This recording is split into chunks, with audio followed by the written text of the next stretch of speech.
परिचय पढ़ता हूँ। क्या है साहब और क्या मैं पढ़ता हूँ कि चंद खनकते सिक्कों के लिए कविता गान नहीं करता।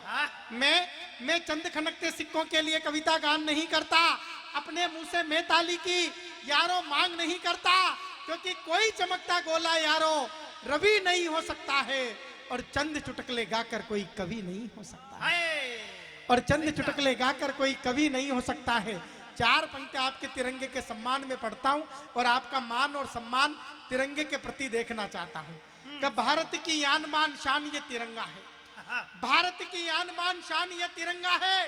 राणा शिवा शेखर का मान ये तिरंगा है, और शीश चाहे कट गए ध्वज ये झुका नहीं, लाल बाल पाल का सम्मान ये तिरंगा है।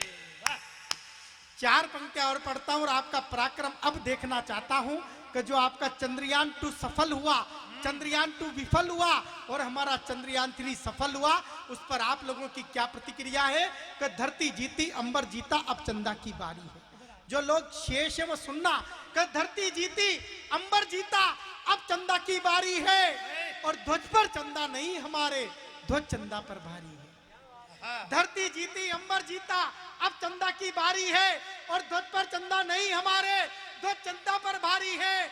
अरे ईश्वर अल्लाह नानक गौतम सारे साथ खड़े हैं जी, और भारत माँ के चंद्रयान का चांद जीतना जारी है, भारत माँ के चंद्रयान का चांद जीतना जारी है। मित्रों, जब हमारा चंद्रयान 2 विफल हुआ तो उस देश ने भी हमारी मजाकें बनाई, जिससे पिछले दिनों 50 ओवर में 200 रन भी ढंग से नहीं बने। वो भी हमारी मजाक बनाने लगा। भारत का चंद्रयान 2 विफल हो गया। मुझे घटना याद आती है, पाकिस्तान में एक बार एक कुतिया ने 6 पिल्लों को जन्म दिया, और वो पिल्ले पैदा होते ही नारे लगाने लगे, हिंदुस्तान मुर्दाबाद पाकिस्तान जिंदाबाद। साहब वो सैनिक दौड़ा दौड़ा गया, वजीर आजम गजब हो गया। अपने मुल्क में कुतिया ने 6 पिल्लों को जन्म दिया है और वो नारे लगा रहे हैं हिंदुस्तान मुर्दाबाद पाकिस्तान जिंदाबाद। वहां के प्रधानमंत्री ने कहा मिलने चलेंगे। उनको मिलने में 10 दिन का समय लग गया। बात बिल्कुल सच निकली, कुतिया ने 6 पिल्लों को जन्म दे रखा था, लेकिन वो पिल्ले नारे लगा रहे थे हिंदुस्तान जिंदाबाद पाकिस्तान मुर्दाबाद। सैनिक को चाटा मार दिया वजीर आजम ने। झूठ बोलता है, तू तो कह रहा था ये हिंदुस्तान मुर्दाबाद बोलते हैं।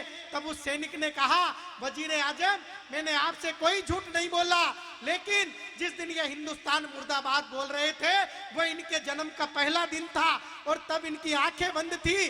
आपको आने में 11 दिन का समय लग गया, और इन पिल्लों की आंखें खुल गई और इन्हें भी पता चल गया कि हिंदुस्तान जिंदाबाद था, जिंदाबाद है और जिंदाबाद रहेगा। तब पढ़ता हूँ कि नवरत्न जड़ित पाहुनिया सर का ताज नहीं हो सकती है। नवरत्न जड़ित पाहुनिया सर का ताज नहीं हो सकती है, और नपुंसकों की फौज कभी जांबाज नहीं हो सकती है। नवरत्न जड़ित पाहुनिया सर का ताज नहीं हो सकती है, और नपुंसकों की फौज कभी जांबाज नहीं हो सकती है। अरे कान खोलकर सुने चाइना और पड़ोसी पाकिस्तान, भारत की धरती वीरों से बांझ नहीं हो सकती है, भारत की धरती वीरों से बांझ नहीं हो सकती है। और क्या है आपका मेवाड़?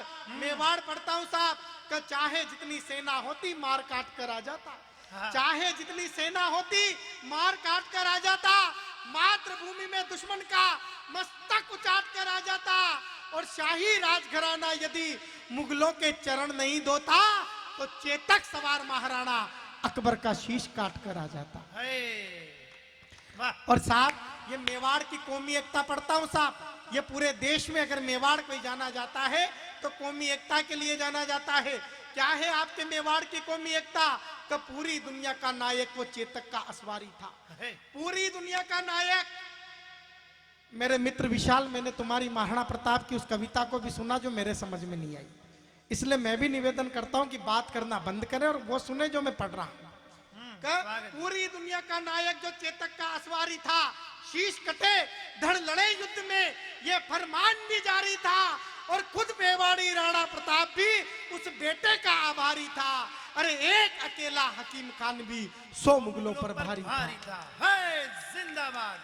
और उसके बाद भी कुछ लोग ये कहते हैं हमें भारत में डर लगता है, मित्रों, मैं 4 पंक्तियां पढ़ता हूँ और ऑन रिकॉर्ड पढ़ता हूँ, और उस मेवाड़ में पढ़ता हूँ जहाँ कन्हैया लाल साहू की गर्दन इसलिए काट दी गई कि उसने भारत माता की जय बोली थी।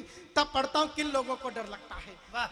गुरुवार को चांद सितारे वाले झंडे लाए जाते हैं, गुरुवार को चांद सितारे वाले झंडे लाए जाते हैं, और शुक्रवार को पत्थर वाले बम बरसाए जाते हैं। अरे फिर कहते हैं डर लगता है हमको तो इस भारत में जब शनिवार को पिछवाड़े पर लठ बजाए जाते हैं। जिंदाबाद, दैट्स भूपेंद्र राठौर। जब शनिवार को पिछवाड़े पर लठ बजाए जाते हैं। अरे हमने तुमको अपना माना रहने को घर बार दिया, हमने तुमको अपना माना रहने को घर बार दिया, लाल चौक से लाल किले तक जाने का अधिकार दिया, राष्ट्रगीत पर तुम चुप बैठे फिर भी तुमको प्यार दिया, पर बदले में तुमने मेरी भारत मां पर वार किया। और हिंदू और मुस्लिम में बोलो तुमने कैसा भेद किया। अरे जिस थाली में खाना खाया उस थाली में छेद किया। जिंदाबाद, अद्भुत, कमाल। कुछ लोगों ने मित्रों उज्जैन में एक भाषा बोली पिछले दिनों, महाकाल की सवारी निकाल कर बता देना।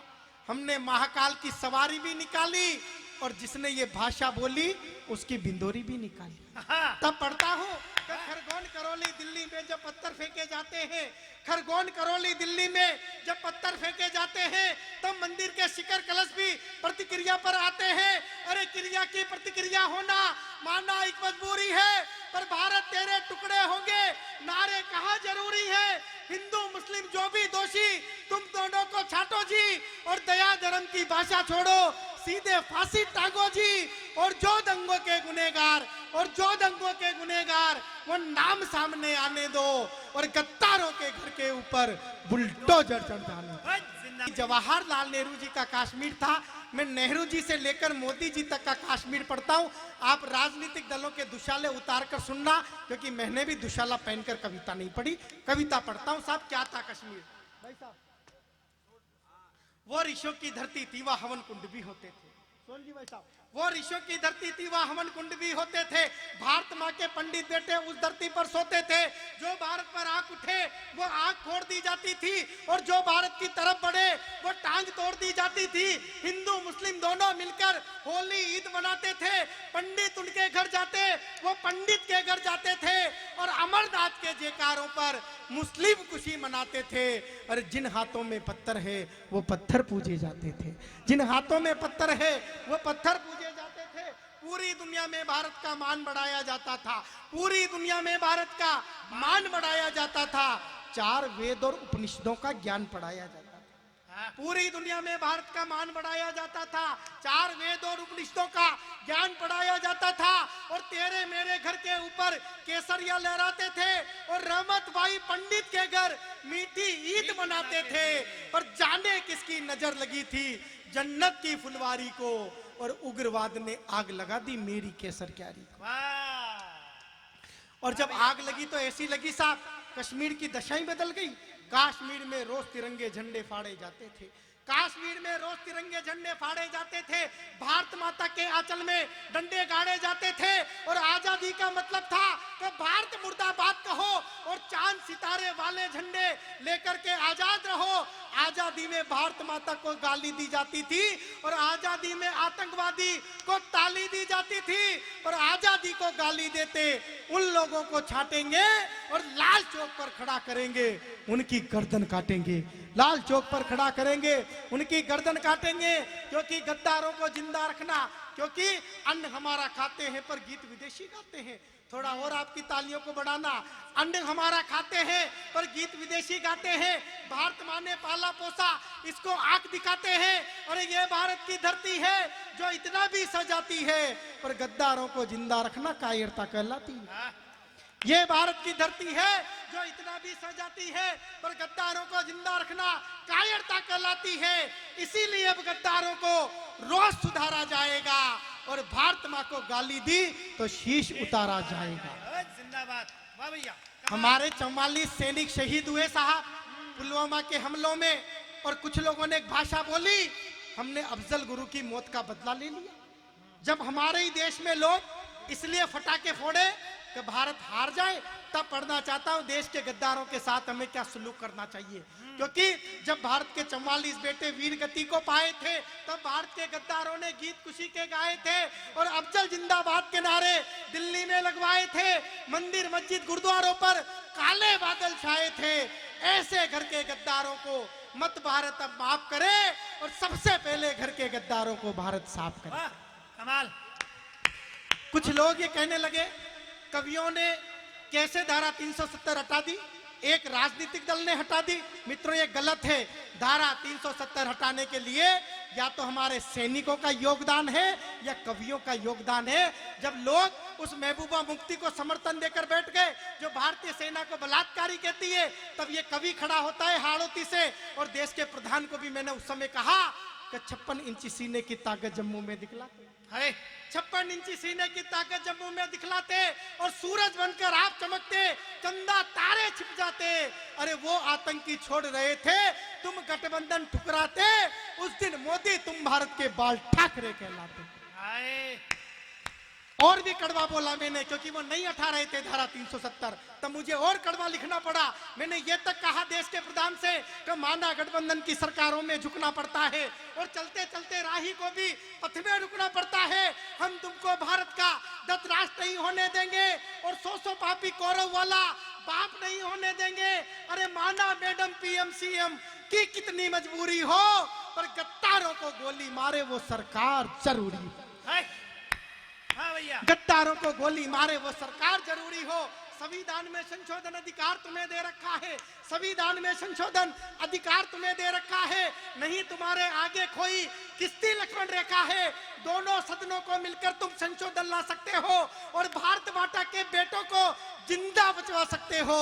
लेकिन तुम भी ढुलमुल वाली नीति को अपनाते हो और सरदार पटेल की भाषा में तुम क्यों नहीं देश चलाते। और शायद राजकुमार बादल जी कवि की आवाज वहां तक पहुंच गई और दिल्ली की सरकार ने फैसला ले लिया कि धारा हट गई 370, भारत मां मुस्काएगी। धारा हट गई 370, भारत मां मुस्काएगी। वो कश्मीर की धरती भी अब जनगण मन को गाएगी, वो कश्मीर की धरती भी अब जनगण मन को गाएगी।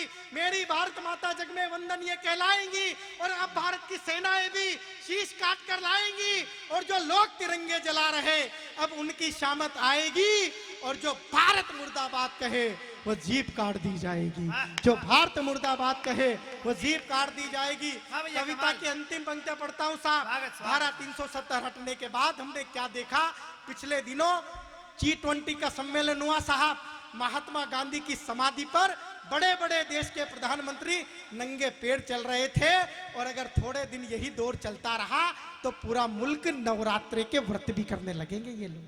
तब पढ़ता हूं कि पूरी दुनिया में भारत का मान बढ़ाया जाता है, पूरी दुनिया में भारत का मान बढ़ाया जाता है। पूरी सारी दुनिया साथ खड़ी, ये वर्तमान का भारत है। सारी दुनिया साथ खड़ी, ये वर्तमान का भारत है। और चीन पाक भी बोल रहे हैं लिखी नई इबारत है। अब दुनिया के दादा हमको वीजा देते रहते हैं। जो अमेरिका भारत को वीजा देने को तैयार नहीं था वो आज भारत को जीजा बनाने को तैयार है। सारी दुनिया साथ खड़ी, ये वर्तमान का भारत है। और चीन पाक भी बोल रहे हैं लिखी नई इबारत है। अब दुनिया के दादा हमको वीजा देते रहते हैं, वो पाकिस्तानी पीएम भी भारत को जीजा कहते हैं। अरे अब भारत के बेटे जाकर अमेरिका से ऐटे हैं और अब दिल्ली की गद्दी पर 2 शेर सरी के बेटे हैं और अब दिल्ली ने जाकर के पिंडी को चाटा मारा है। और जहां हुए बलिदान मुखर्जी वो कश्मीर हमारा है, जहां हुए बलिदान मुखर्जी वो कश्मीर हमारा है।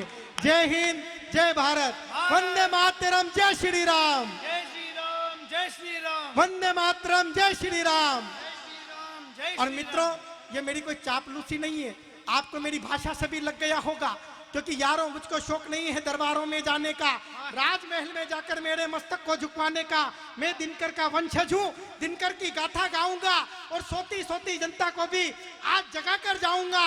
और जब तक मुझ में सांस रहेगी मैं तब तक चिल्लाऊंगा और जिस दिन मेरी कलम रुकेगी मैं उस दिन मर जाऊंगा, जिस दिन मेरी कलम रुकेगी।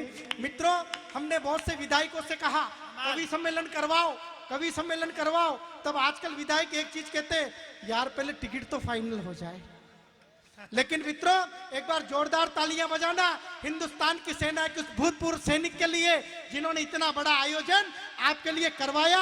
हमारे लिए रात भर तालियां बजाई, लेकिन एक बार तालियां उनके लिए बजे जिन्होंने 9 दिन तक इतने बढ़िया आयोजन आपके शहर में करवाए।